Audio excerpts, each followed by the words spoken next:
il professeur Fred Alan Wolf, ospite d'honneur. C'est notre invité d'honneur. Il vient de Californie. Il est un physicien quantique. Nous l'avons invité parce qu'il s'occupe de la corrélation entre la physique quantique et la conscience. Il va nous expliquer comment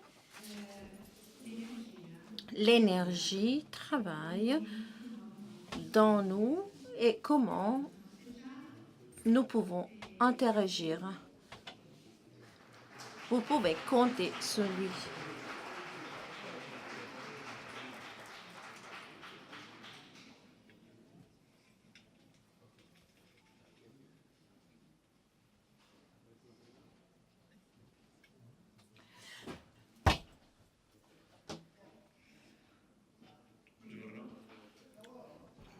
Bonjour, bonjour à tous et à toutes.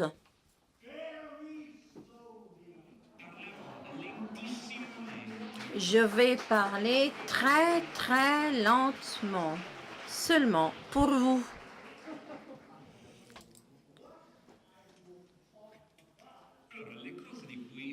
Les choses que je vais aborder sont un ensemble de folies qui circulent dans ma tête.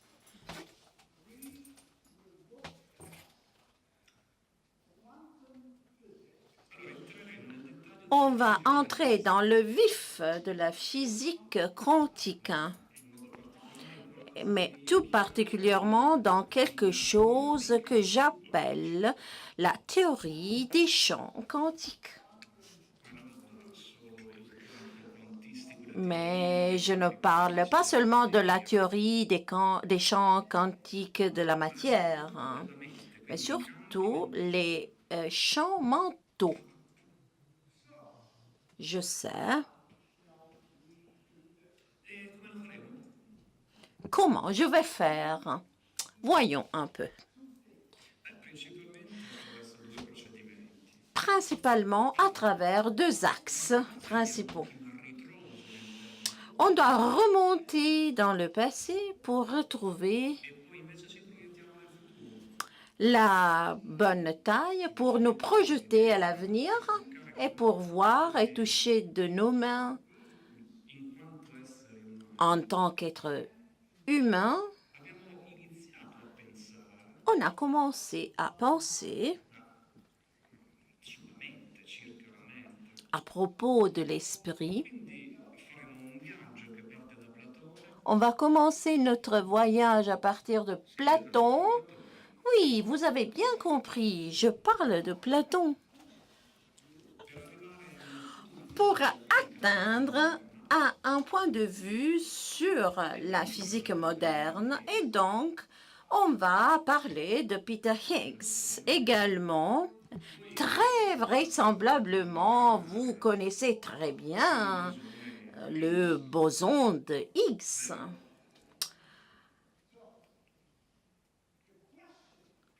Donc, la question que je viens de vous poser est la suivante. Est-ce que l'esprit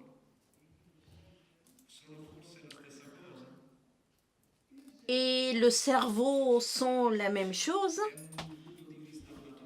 S'agit-il d'un angle platonien, akashique?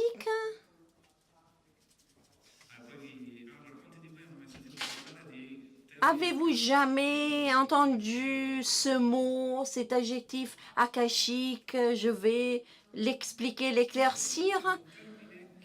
Il s'agit d'un mot d'origine indienne qui signifie pratiquement un champ qui implique tous les types de mémoires. Mais les mémoires du tout un et un non. Et après, l'adjectif tachyonique sera mentionné. Combien d'entre vous ont jamais entendu ce mot? Tachyon. Donc, qu'est-ce que c'est un tachyon? C'est quelque chose d'hyper rapide. Quelque chose plus rapide que la lumière elle-même. Donc, ça pourrait être une nouvelle idée, peut-être. Et le mot, l'adjectif holographique. Donc, un hologramme, c'est quoi? Combien d'entre vous connaissent ce mot? Il y a donc des idées très anciennes, d'autres qui sont neuves, flambantes, qui sont regroupées pour créer un champ quantique qui est chargé de l'esprit, mais pas seulement de mon esprit, mais de votre, de notre, de vous qui êtes là-bas en dernière file. Tous les esprits de toutes les personnes que l'on voit ici. Donc, je vais vous donner mes sentiments. Je vais vous dire que cela est correct, est vrai. Très brièvement, je vais vous expliquer en anglais et on va explorer ce parcours imaginaire. C'est un acronyme platonique, tachyonique, holographique qui donne le mot anglais path, qui signifie parcours, qui signifie une énergie dont l'origine se trouve dans notre cerveau. Avez-vous compris? Je pense que non. Eh oui, c'est tout à fait normal. C'est une idée nouvelle. Les idées nouvelles sont difficiles à appréhender et comprendre. Très souvent, même les auteurs de ces idées n'ont pas les idées claires là-dessus.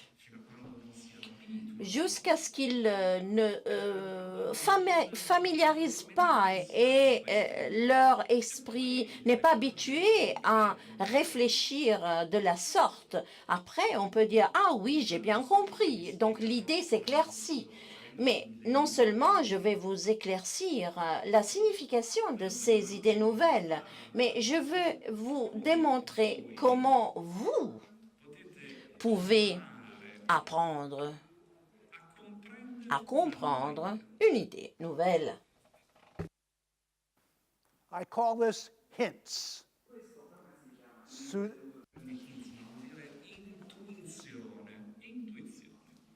En anglais, on emploie le mot hints, c'est-à-dire intuition, qui à la fois peut signifier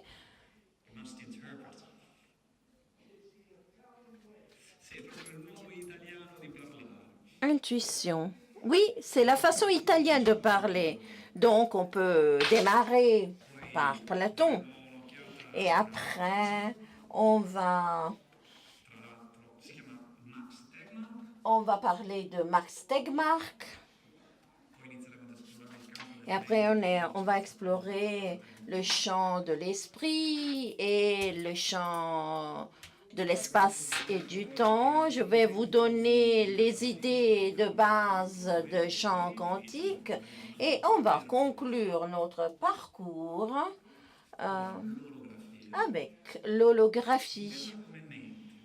Du point de vue de l'holographie esprit, donc notre début par Platon. Ah oui, vous le connaissez très bien. Il s'agit d'une sculpture très connue de Monsieur Platon. Il avait une seule idée, c'est-à-dire l'idéal existe dans notre esprit. L'idée existe dans l'esprit. Et l'idéal également existe à la fois dans l'esprit. Ce n'est pas quelque chose qui peut être perçu dans la réalité, mais qui existe dans notre esprit.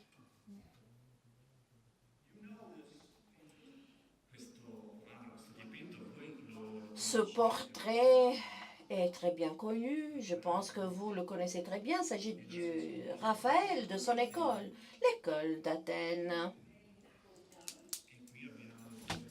Et là, on a deux personnages principaux, Platon d'un côté et Aristote de l'autre.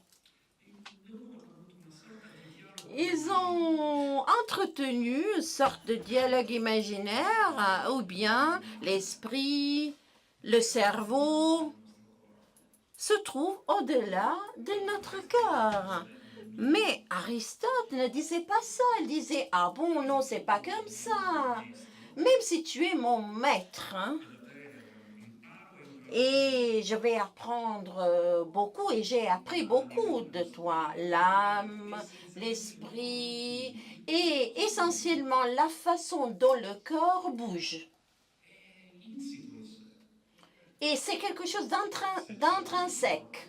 S'il y a un corps, il doit y avoir du mouvement. Donc la vie, l'esprit, l'âme. Et quand le corps meurt, l'âme aussi, elle meurt. Et même l'esprit. Il s'agit d'une qualité du corps comme l'acuité ou la qualité des axes ou la propriété de taille d'un couteau, la finesse, le tranchant. Mais Platon disait non, l'âme c'est quelque chose qui va au-delà de la vie mortelle. Chez les Grecs anciens, la philosophie avait été beaucoup développée. Ils pensaient beaucoup, les Grecs.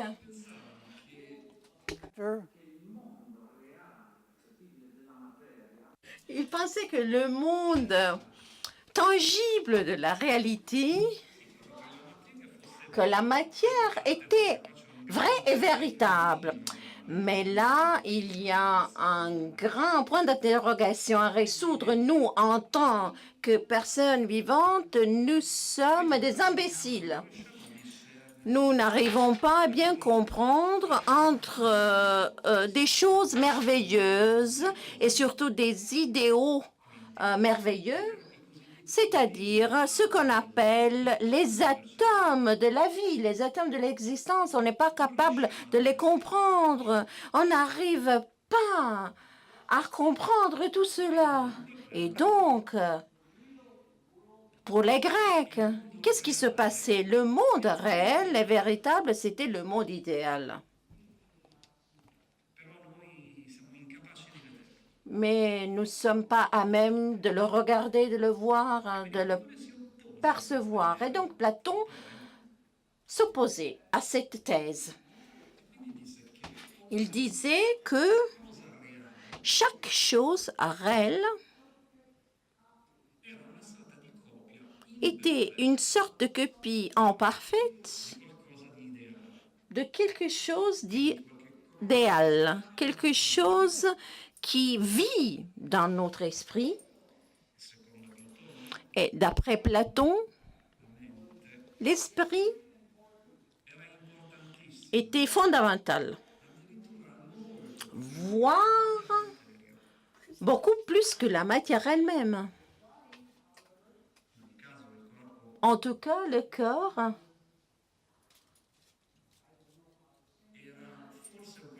comment puis-je dire, quelque chose d'indéfinible, quelque chose de pollué, de pourri, incapable de déterminer qu'est-ce que l'esprit idéal était en train de communiquer au corps. Et donc, nous tous, nous luttons contre l'idéal, même si on ne le fait pas dans la réalité. Le monde idéal, c'était le monde des divinités, des dieux. On n'arrivait pas à l'identifier. Platon, c'était lui qui connaissait bien la mathématique. eternal. It was La mathématique, c'était la seule science éternelle, c'est-à-dire l'essence de la réalité.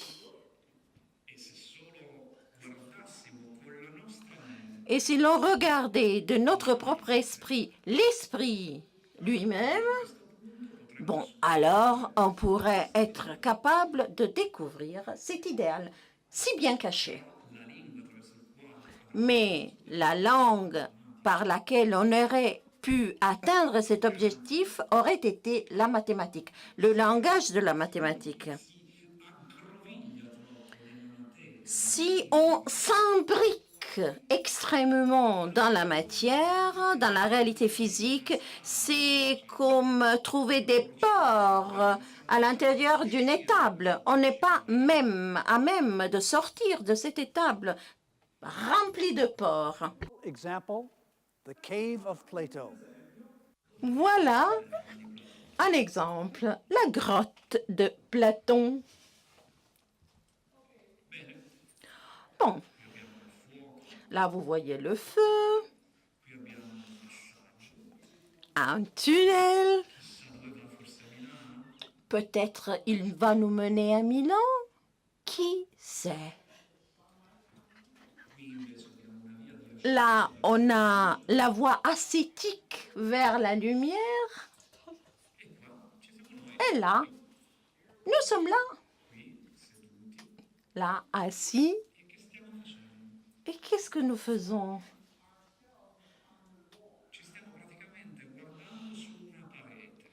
Notre image est projetée sur la paroi, comme si l'on était emprisonné.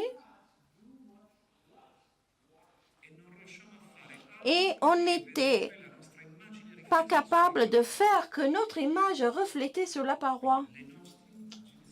Donc nos images sur la paroi. Et nous sommes immobiles. Si quelque chose passe devant nous ou à côté de nous, elle projette une image, elle aussi sur la paroi. Et nous tous, nous allons dire « Waouh, quelle beauté !» ou « quelle... horrible !»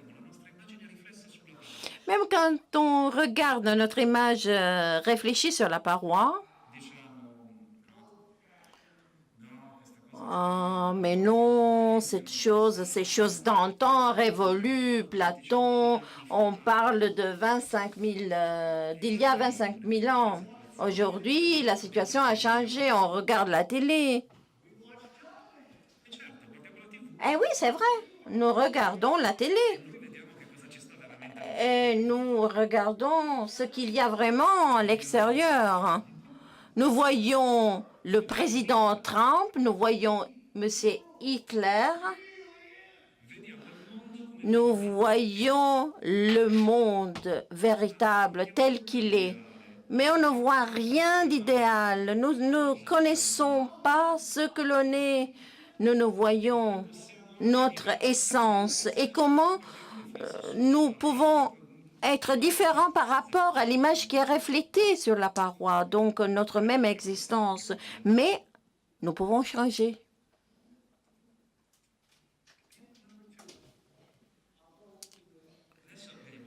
Nous voilà à la suggestion numéro 2. Je vais accélérer un petit peu. Il y a un physicien, Max Tegmark.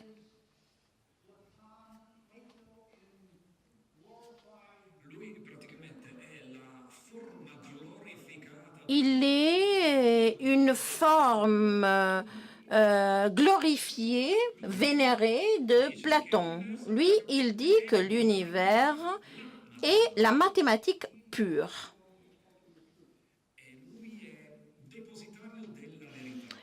Il est le verbe.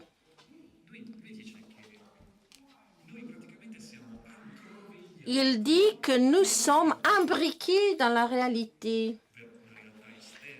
La réalité externe, je parle de deux façons différentes. La réalité du consentement, je suis d'accord avec toi, je ne suis pas d'accord avec toi, voilà la réalité du consentement. Ah, je rigole naturellement. Et la réalité antérieure, je suis en train de penser que je suis tout à fait d'accord avec toi, mais ce n'est pas vrai. C'est ce que je pense dans mon esprit. Ah, je suis bien content de te rencontrer, mais intimement, je pense, je n'aime pas cette personne. C'est là la réalité intérieure. Et alors, qu'est-ce qu'un physicien va faire? Sa tâche est d'éclaircir comment tout ce que nous décidons dépend de tout ce qu'il y a à l'extérieur. Est-ce clair? Oui ou non?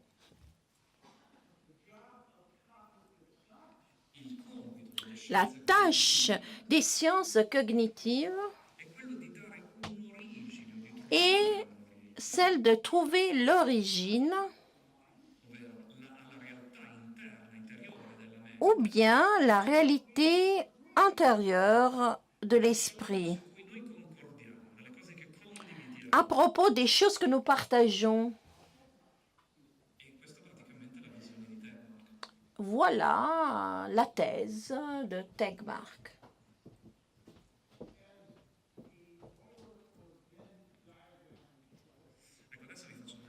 Je vais vous montrer le diagramme de Eulerven.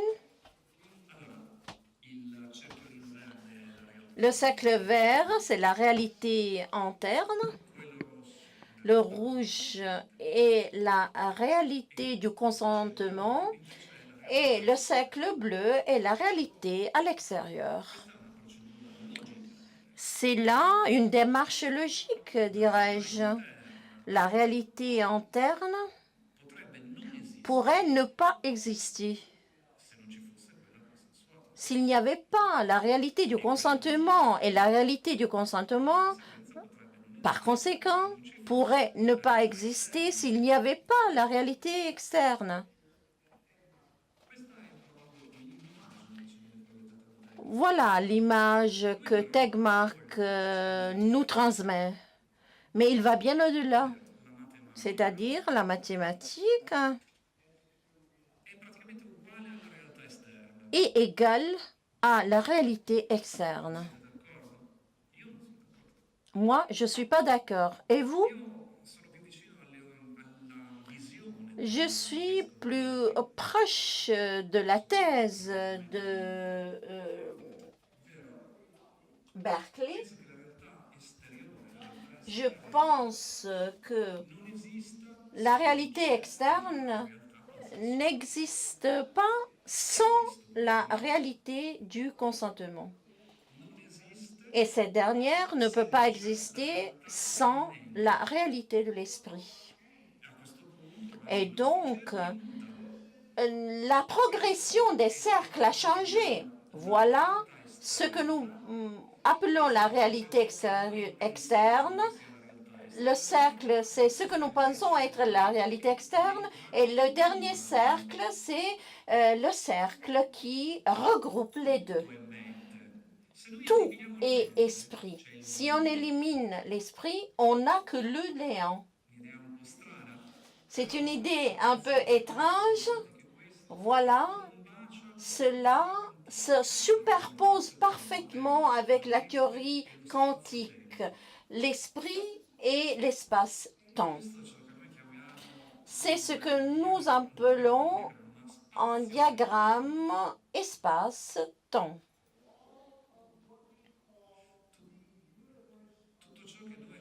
Tout ce que nous appelons l'univers du point de vue de l'espace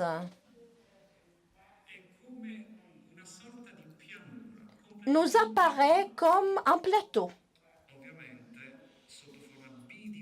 c'est-à-dire en 2D. Tout ce qui représente Figurativement, le temps, c'est cette ligne qui traverse ce plan et au centre, nous trouvons nous-mêmes, nous en tant qu'observateurs. Et pour nous, c'est l'avenir, ce cône, tandis que l'autre cône représente le passé. Parce qu'au fur et à mesure que le temps s'écoule, ce plan remonte vers la surface, exactement comme nous avec nous-mêmes.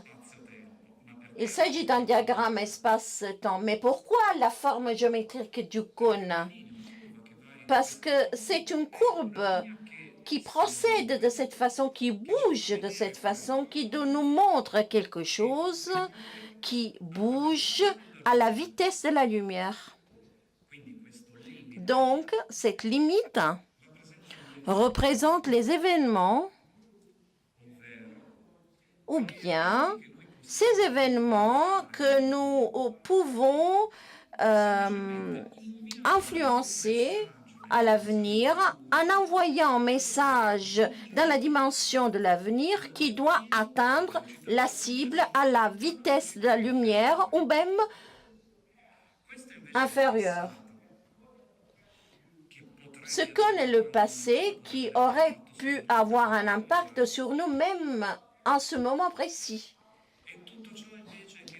Et tout cela qui ne fait pas partie de la surface de ces cônes, nous, on les appelle l'au-delà, l'ailleurs, l'ailleurs. Et très vraisemblablement, tout cela ne nous touche de près. Mais nous avons une nouvelle vision maintenant. Et si par contre ces espaces avaient un impact sur nous? Donc, le moment est venu de nous poser des questions. Où et quand se trouve l'esprit? Dans le cerveau, dans notre corps, dans l'espace, dans le temps? Où? Quand? Voilà notre image. Où se trouve son cerveau, son esprit, son âme?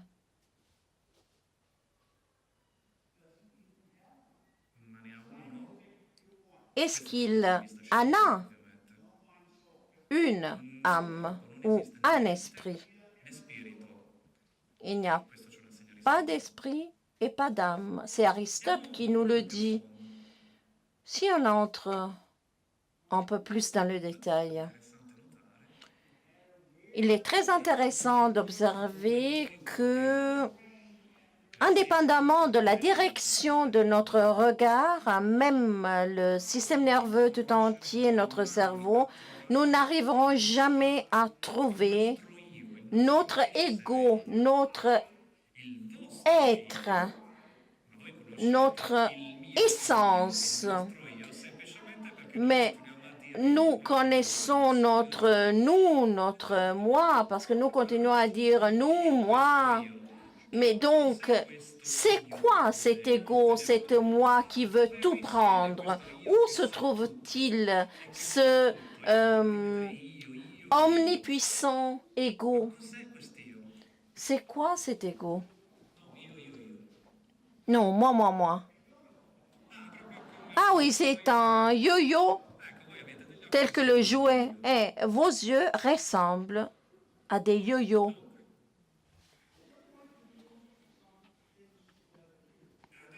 Et maintenant, on va expérimenter quelque chose de très concret pour reconnaître et découvrir votre ego.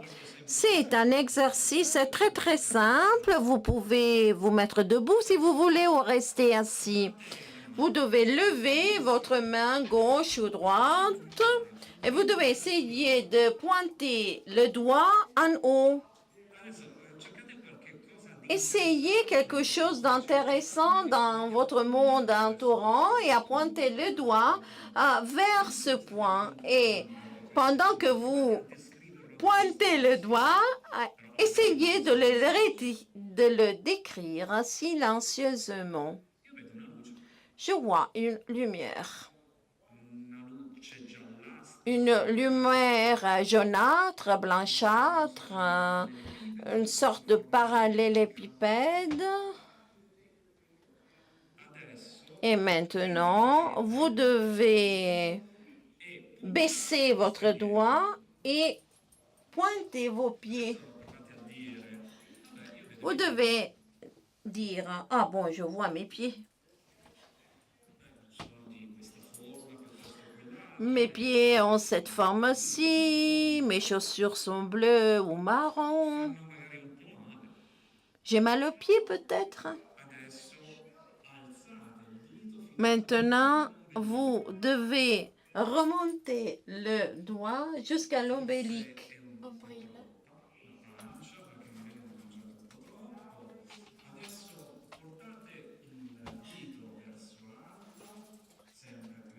Vous devez pointer le doigt toujours plus haut jusqu'à votre essence et conscience, et vous devez essayer de comprendre ce que est en train de toucher votre doigt. Je suis en train de pointer ma tête, mais qu'est-ce qui le dit? Il n'y a pas d'évidence. Comment pouvez-vous voir votre tête? Naturellement, si vous voyez tout autour, vous voyez la tête. Vous pointez le néant, le vide.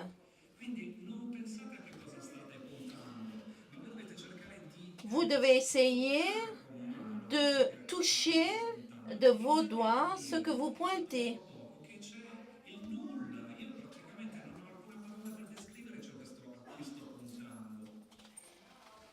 Et maintenant, nous devons essayer d'extraire ce dit doigt du point d'observation. Turns into somethingness. Essayez de comprendre comment quelque chose de différent se passe-t-il et d'où on peut générer l'objet auquel vous pointez. Comment peut-on créer cette barrière entre le néant et ce quelque chose? N'avez pas compris? Il n'y a pas de césure. Que quelque chose qui est à l'extérieur fait partie de ce néant qui est en nous. Essayez à y songer un petit peu. Et c'était la première expérience. Maintenant, on va passer à la deuxième expérience.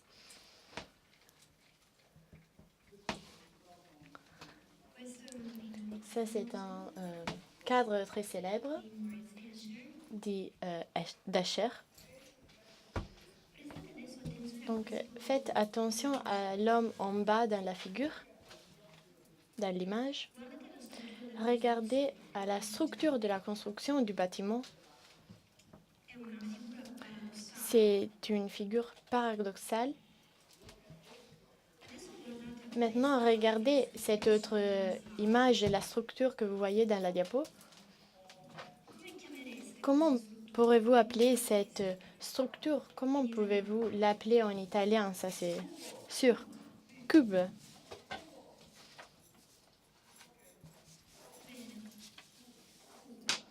Donc, cube.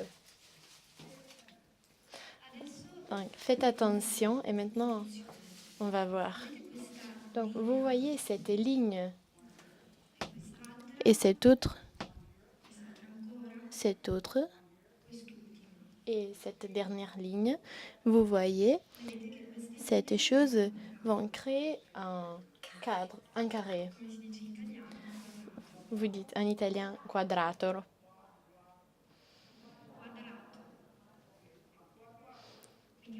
Un carré. Très bien. Donc, et ici, on trouve un autre carré.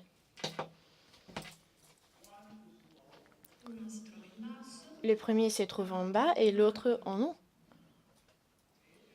Donc, faites attention à cette autre chose.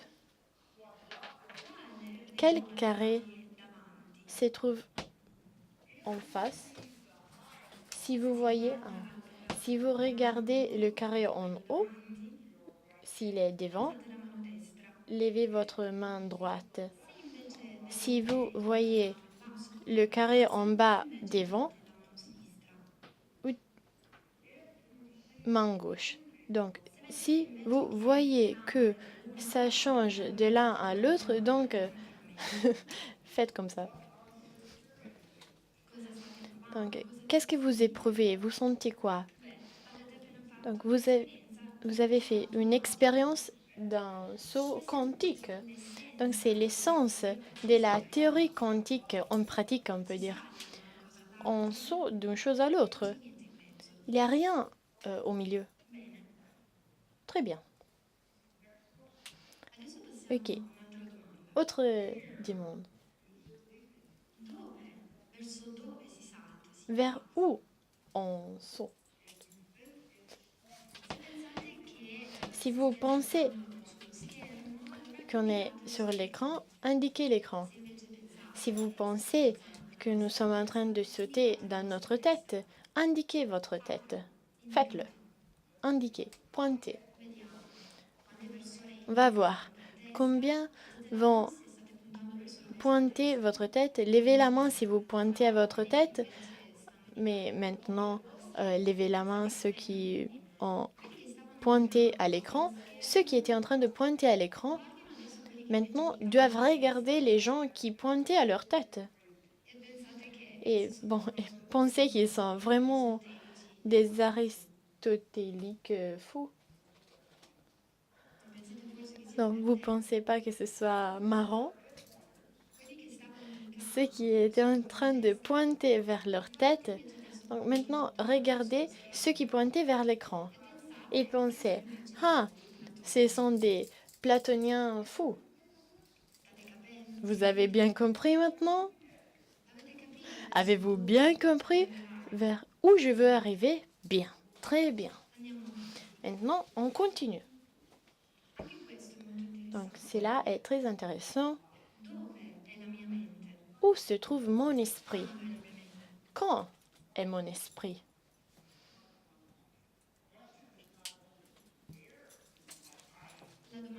La question n'est pas seulement où se trouve mon ego, mais où il est présent, il se trouve.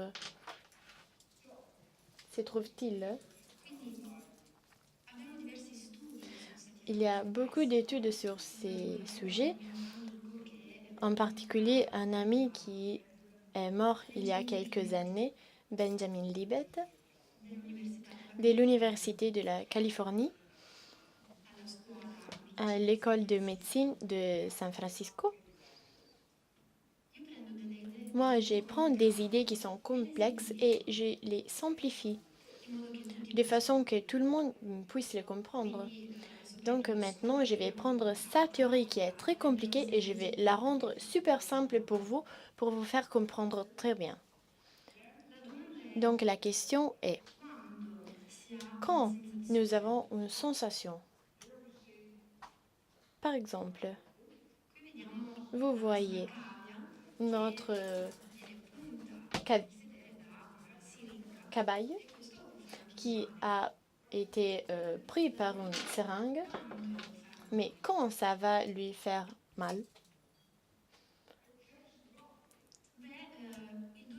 La douleur a besoin de 50 millisecondes pour rejoindre le cerveau. Donc, c'est-à-dire 50 000 fois un second. Une seconde. Mais comment ça se passe? La douleur arrive 50 000 secondes après, pas dans le moment exact où ça se passe. Vous avez bien compris? Tout le monde a compris? Donc, maintenant, pensons que de faire quelque chose à notre cerveau, par exemple, notre seringue, mais 25 millisecondes après,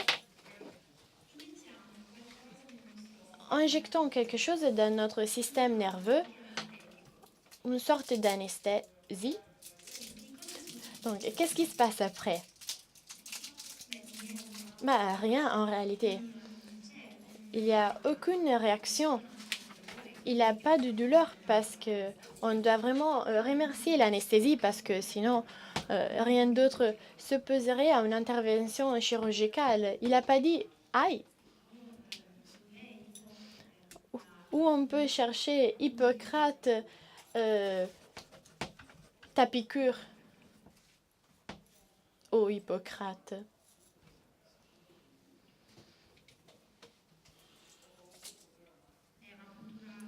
C'est une piqûre sous la peau, sous-cutanée. Libet a fait des expériences sur les gens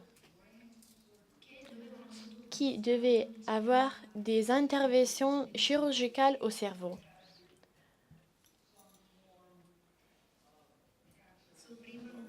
Ils souffraient des tumeurs dans les cellules du tissu de la glia du cerveau, du tissu glial.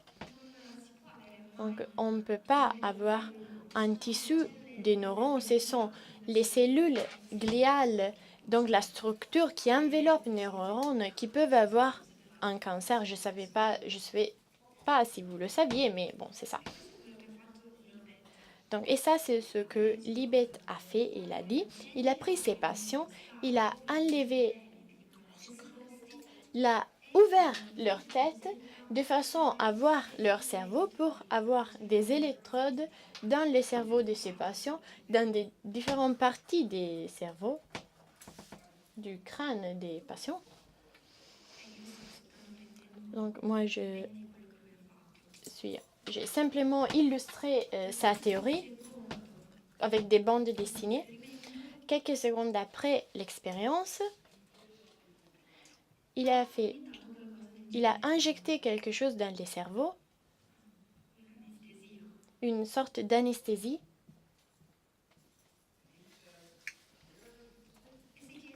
Et il s'est demandé, c'est où la piqûre? En 0 millisecondes,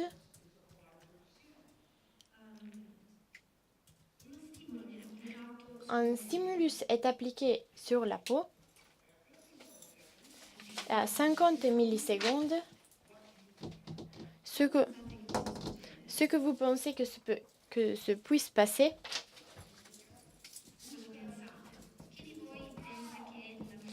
qu'est-ce que vous pensez qu'il va avoir de la douleur, qu'il va dire aïe? Et oui, qu'il dira qu'il n'y a pas de la douleur, il lève la main droite, ou sinon, faites rien, il va rester simplement merveilleux.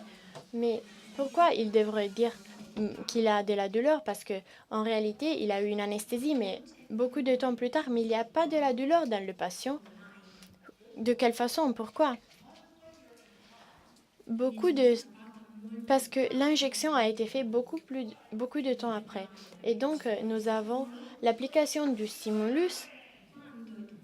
Mais quand le patient devrait avoir de la douleur, il n'a aucune réaction.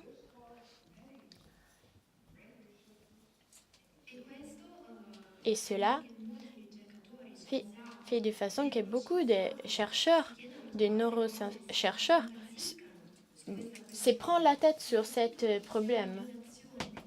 Parce que c'est une violation du temps, de l'espace-temps, on peut dire. Comment on peut voir quelque chose qui remonte dans le temps? Comment l'anesthésie remonter dans le temps et arrêter le stimulus de la douleur?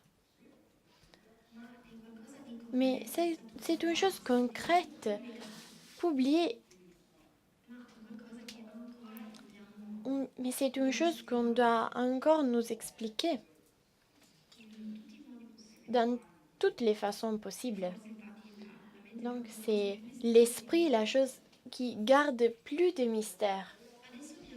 Maintenant, on va passer à la quatrième idée. On a vu Platon, Tegmark, la relation entre l'esprit et l'espace-temps. Maintenant, on va parler du champ quantique. Comme un champ de blé, on peut l'imaginer de cette façon. C'est vraiment un champ. Et tout le monde sait ce que c'est un champ. Quand vous vous levez, en particulier quand vous êtes fatigué, vous dites oh, je sens la gravité aujourd'hui, je lève ma jambe, mais la gravité la repousse en bas. Donc, la gravité crée un champ qui est le champ de gravitation. Vous voyez des lumières. La lumière est un champ électromagnétique.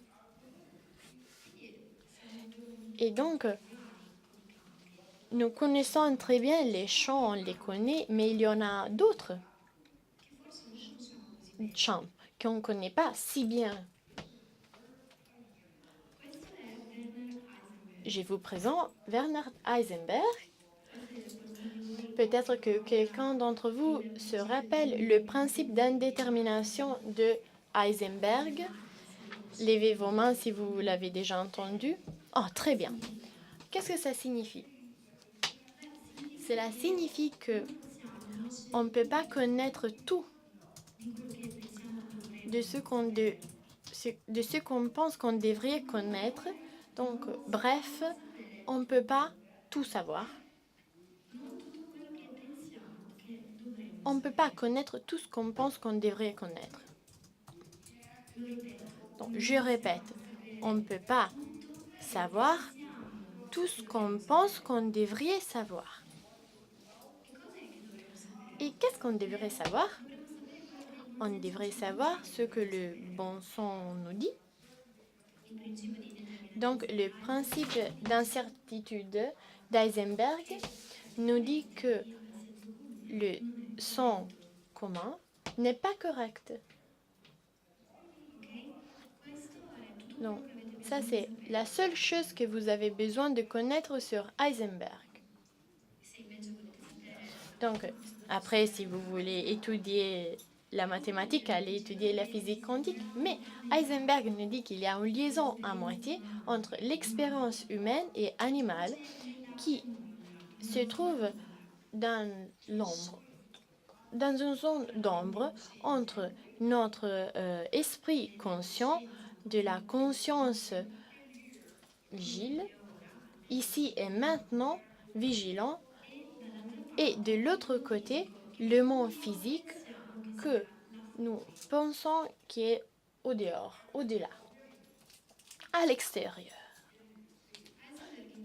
Heisenberg commençait à l'époque à voir qu'il y avait quelque chose de différent.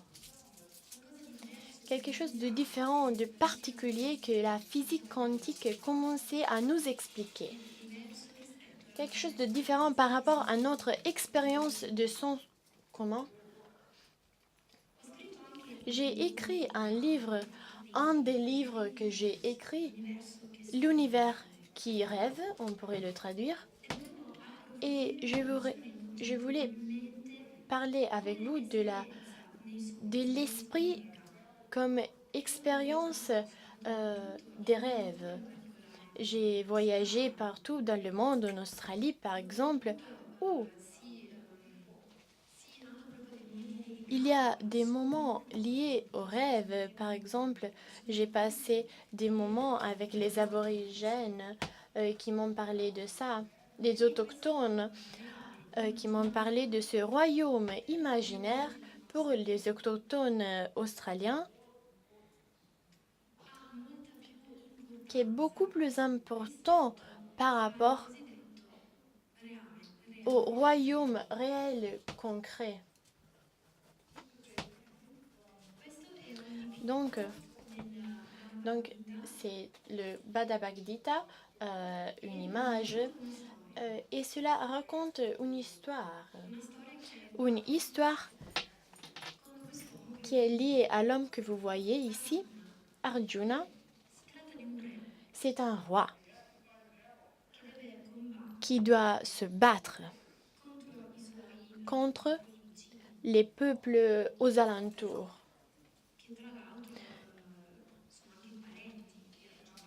qui sont aussi liés, sont de la même famille de lui. Ils sont les méchants de notre histoire.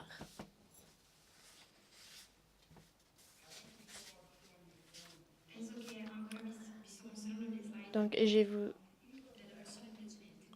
pas modifié mes diapos, donc bon, ok. Le jour avant la bataille, Arjuna avait préparé avec ce truc que je sais pas comment l'appeler, un chariot. Et il parle avec le conducteur de ce chariot qui est Krishna. Maintenant, à New York, si vous prenez un taxi et vous regardez le nom de votre conducteur, je vous assure que j'ai été conduit par Mosè, Jésus, Mohamed, tous les plus grands maîtres, mais ça ne me surprend pas que Arjuna ait un conducteur qui s'appelait Krishna. Mais ce Krishna n'est pas seulement le conducteur du chariot, mais il est le seigneur du temps. Ce Krishna, le Krishna, l'important Krishna que vous connaissez, mais Arjuna ne le reconnaît pas parce qu'il est très préoccupé de sa bataille et donc il est inquiet et il parle avec Krishna et lui demande de lui montrer qui il est. Quel est son ego? Et Krishna lui répond « Ok ». Et cela, c'est ce qu'il montre à Arjuna. Celui, c'est Krishna, pendant que Arjuna le voit. Mais il voit aussi Krishna, Arjuna et des autres visages. Mais il voit son visage aussi. Dans les milliers de visages possibles. Donc, Arjuna se rend compte que, comme dans le monde de Platon, il ne peut pas voir la réalité telle qu'elle est. Il ne peut pas la voir. Il ne peut pas voir ce qu'il est vraiment. Krishna et Arjuna sont la même chose avec la divinité, mais il ne peut pas le voir. Ce sont un tout et un. Maintenant, c'est un homme que vous connaissez, né à Turin.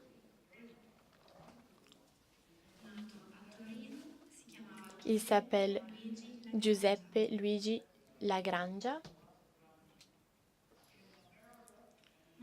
Mais aux États-Unis et en France, on l'appelle Joseph Lagrange, né à Turin. Mais lui, il était vraiment génial, un génie. Et il a inventé une façon de voir les mathématiques newtoniennes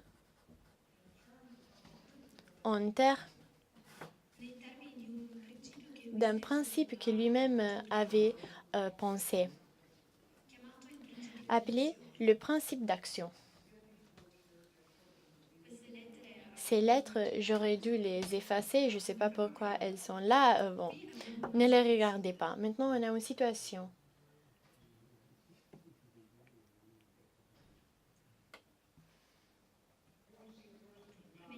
Maintenant, on voit une personne qui est en train de mourir dans l'eau. qui ne sait pas nager. Et maintenant, on voit le sauveur.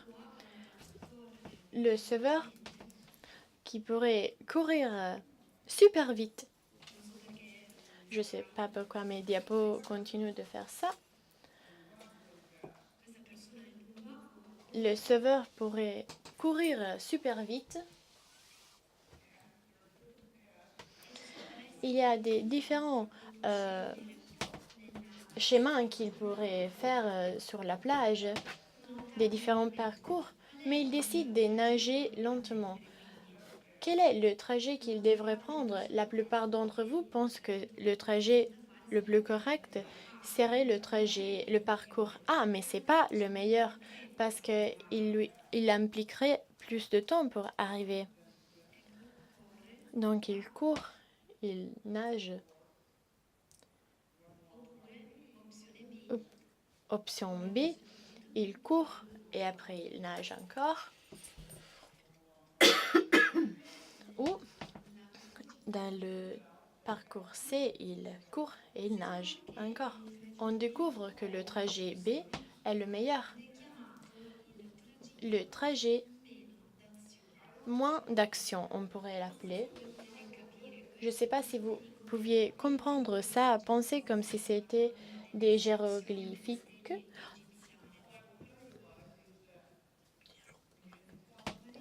Et après, je pourrais vous dire que dans la théorie quantique des champs, on utilise l'action pour mesurer comment quelque chose se déplace d'un point à l'autre. Tous les parcours que ce point pourrait faire, et cela c'est ce dont la théorie quantique parle.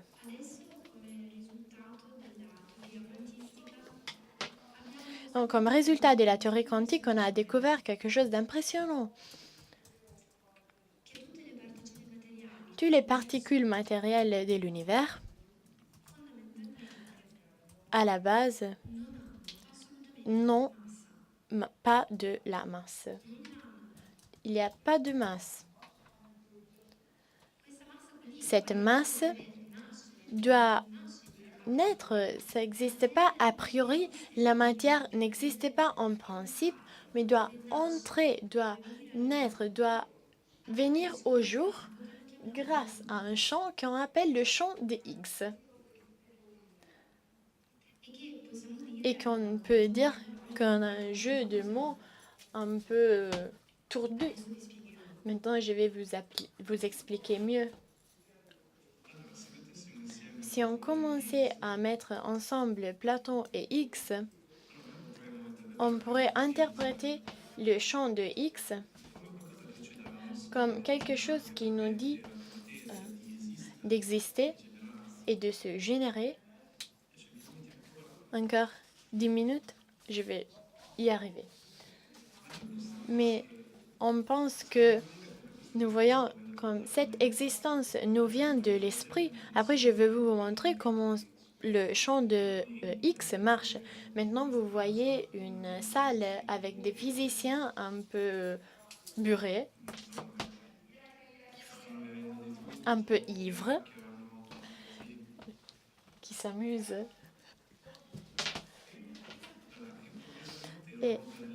Et maintenant, un physicien hyper célèbre arrive. Einstein pourrait être son nom. Et qu'est-ce qui se passe maintenant? Il est remarqué par les autres. Et donc, tout le monde commence à se faire proche de lui. Qu'est-ce qui se passe? Quelles sont les dernières nouveautés sur votre théorie? Et le pauvre, il est vraiment enveloppé par tous ces physiciens, ces scientifiques. Et il n'arrive pas à bouger. Donc, il recueille masse du champ qui l'enveloppe, qui l'entoure. Et donc, c'est la façon dont on génère l'existence, en réalité, la matière. Donc, si on pense à Einstein comme un tout petit morceau de masse, cela nous éclaircit beaucoup. Donc, si on pense, s'il y a quelqu'un qui rentre par la fenêtre et nous dit « Attention, voyez qu'il y a une autre idée », une simple information Imaginez-vous ce qui pourrait se passer. La même chose, les gens se regroupent et commencent à produire une masse en réalité, autour d'une idée en réalité, seulement autour d'une idée. Ils commencent à s'agglutiner autour d'une idée. Donc la matière se génère. Donc c'est simplement un champ qui produit la matière. Et maintenant, on peut arriver au dernier point. Donc on a vu Platon, Tegmark, après l'esprit, l'espace-temps, le champ quantique. Et maintenant, on va parler de l'aspect un peu holographique de l'esprit. Donc ça, c'est notre esprit. L'esprit en tant que champ. Et maintenant, je voudrais rentrer et recommencer à parler des tachyons. Donc, le titre, c'est tachyons. Les tachyons ne sont pas causales. Donc, je rentre dans un contact. Après, on va avoir deux observateurs. Cela, c'est un cycliste. Et il dit, ah, l'homme a tiré sur cette femme. Là, c'est un homme assis. Il a dit non, c'était le contraire en réalité. Donc, on va voir les deux points de vue des observateurs. L'homme voit une chose, on fait un pas en arrière. Donc, ça, c'est ce que le cycliste voit. Donc, l'homme qui tire sur la femme. C'est clair? Mais l'autre personne voit une autre chose, voit l'opposé. Donc, qui a raison entre ces deux observateurs? Peuvent-ils avoir raison les deux? Oui, seulement si on considère les tachyons, si on considère qu'il y a quelque chose qui va plus vite que la vitesse de la lumière. Non, si on pense que c'est une particule de matière et donc quelque chose qui va à la vitesse de la lumière au moins. Les tachyons peuvent aller avant et derrière dans le temps. Par exemple, un tachyon est surlumineux, supralumineux, et donc ce n'est pas casuel. On ne peut pas dire l'homme sur le soleil a causé la mort de la femme sur la terre ou vice-versa. Donc, si on revient à notre espace-temps, maintenant, on pourrait nous focaliser sur l'ailleurs. Maintenant, je vous montre comment ça marche. Donc, il y a le temps ascendant et l'axe que vous voyez, c'est le maintenant. Donc, vous voyez cette courbe brisée. Cela nous représente quelque chose qui bouge à la vitesse de la lumière. Il change toujours de direction. Et selon une équation de la théorie quantique,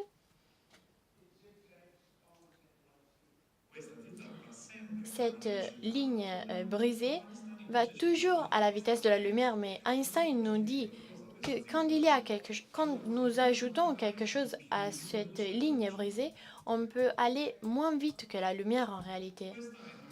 Cela, c'est une autre courbe à briser qui peut revenir en arrière dans le temps. Et ici, Einstein nous dit une chose différente. Cela, c'est un tachyon. Ici, on voit une autre vers le passé, en arrière dans le passé. Donc, il y a toujours cette ligne brisée, toujours à la vitesse de la lumière, mais elle va en avant ou arrière dans le temps. Et Einstein, à ce point, dit qu'on a toujours un tachyon, ça ne change pas. Donc, les tachyons sont très intéressants. Mais maintenant, je voudrais vous parler d'une chose que vous déjà connaissiez probablement. Vous connaissez le stop à côté du passage de train, donc de chemin de fer. Donc, vous le voyez de cette façon. Les ondes sont égales jusqu'au point où la voiture arrive à côté des chemins de fer.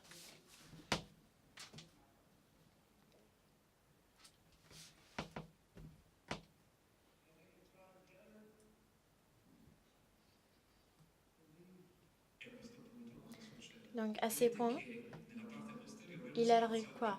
Que dans la partie en arrière, l'espace-temps augmente, donc se dilate.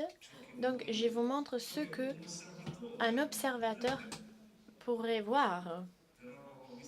Mais vu qu'on n'a pas beaucoup de temps, je vais éviter cette partie. Et cette autre aussi. Ça, c'est très intéressant. Ça, c'est la vision d'un tachyon. Comment on voit un tachyon, l'aspect d'un tachyon. Donc, on prend des infos dans le passé ou dans le futur. Donc, j'élimine ce passage aussi. Mais la chose que je voudrais vous montrer, c'est comment cela fonctionne. Donc, si nous avons un tachyon qui nous passe à côté et nous donnons une info à quelqu'un à la vitesse de la lumière, donc on pourrait aussi construire une phrase. Cela, par exemple, est la souris d'un ordinateur.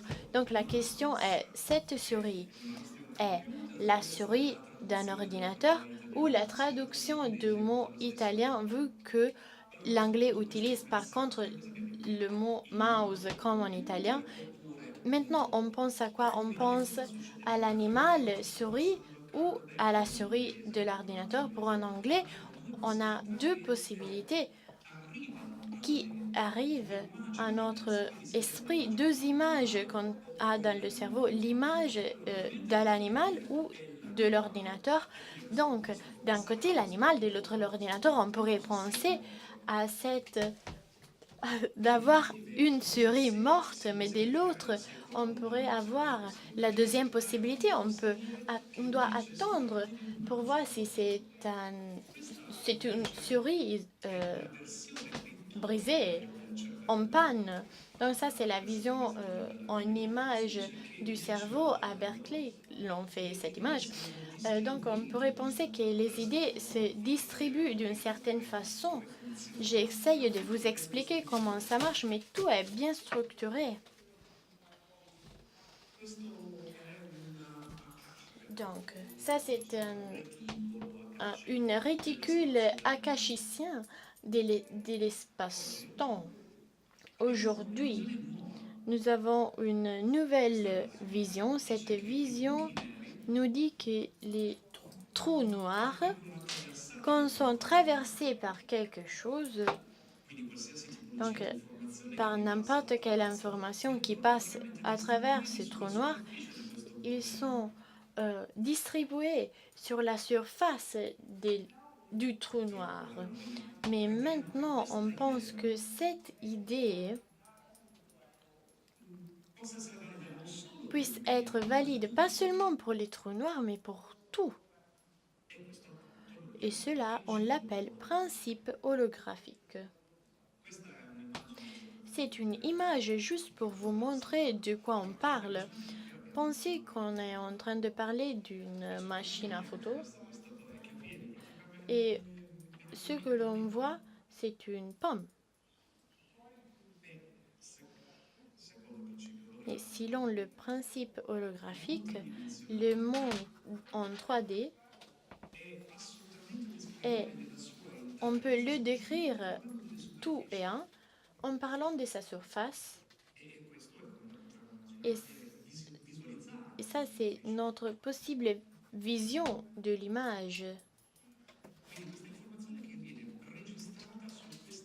Donc, c'est ce qu'on enregistre dans ce plan des informations, enregistré dans ce plan des informations, l'image graphique qu'on pourrait avoir dans notre tête.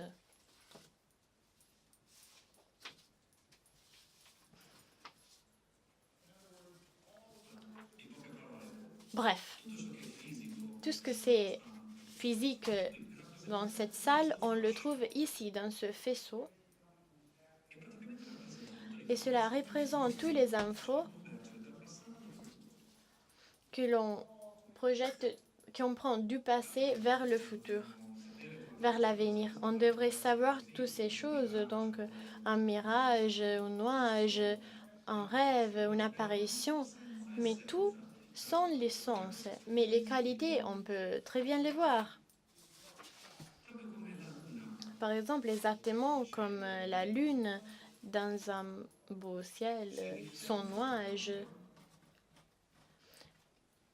qui se reflète sur l'eau, la lune ne bouge pas.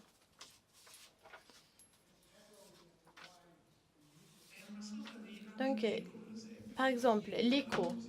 L'écho qui nous vient de la musique, un son, un cri, un sanglot. Donc, un écho encore n'a pas de mélodie. Donc, où on trouve la mélodie? Comme un magicien, un sorcier qui nous fait des illusions, qui nous crée des illusions, mais rien n'est tel que l'on voit. Donc, on parle de quoi en réalité? Donc, quelques visions sur la théorie holographique. On a un Euler, un Butler, et on voit son image. Selon les physiques, ces deux images sont parfaitement équivalentes. Et donc, quand le Joker jette la balle, on voit la même chose dans l'image. Ça, c'est une illusion holographique. Donc, notre perception du monde en 3D. Mais en réalité, cela pourrait être aussi une projection d'une autre dimension, d'un plan bidimensionnel. Cela, c'est un film très célèbre, Star Trek, tout le monde le connaît, c'est aussi une série de la télé. Ça, c'est un épisode où un des personnages, Dr. Moriarty, arrive et apparaît dans une salle, dans un pont holographique où il va pour passer le temps.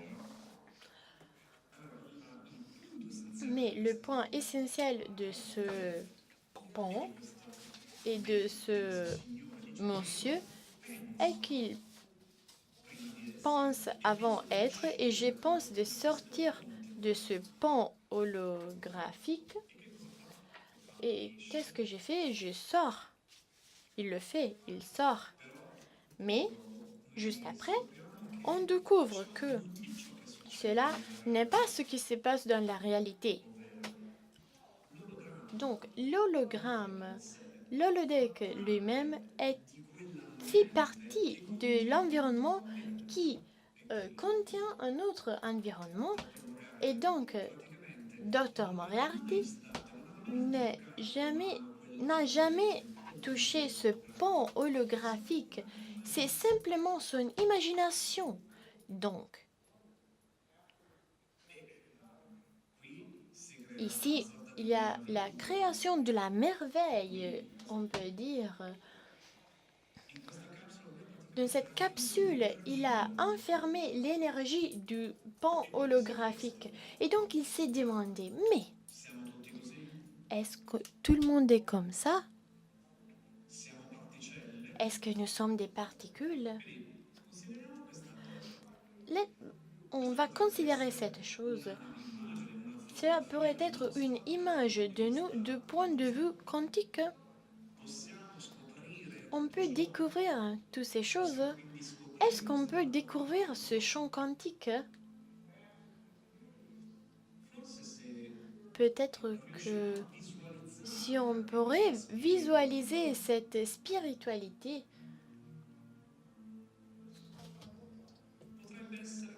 cela pourrait être comme ça. Si on enlevait l'image, si on dissoudrait l'image, cela pourrait être le champ quantique. Et cela arrive quand on revient à l'existence.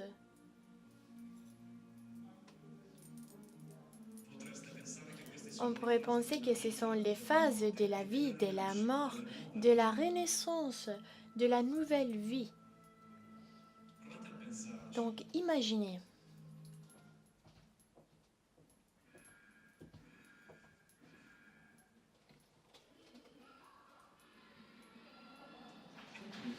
Donc, merci. Merci.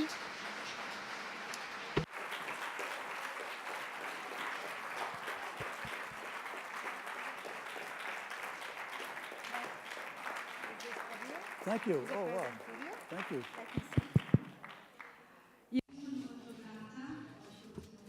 Je suis gré à Monsieur Wolf pour cette communication extraordinaire parce que cela nous donne la possibilité, consciemment ou inconsciemment, les sujets de la session de l'après-midi. Vous avez exprimé les concepts de la physique quantique dans des mots très simples. Un autre applaudissement pour sa façon de nous éclaircir. Je dois dire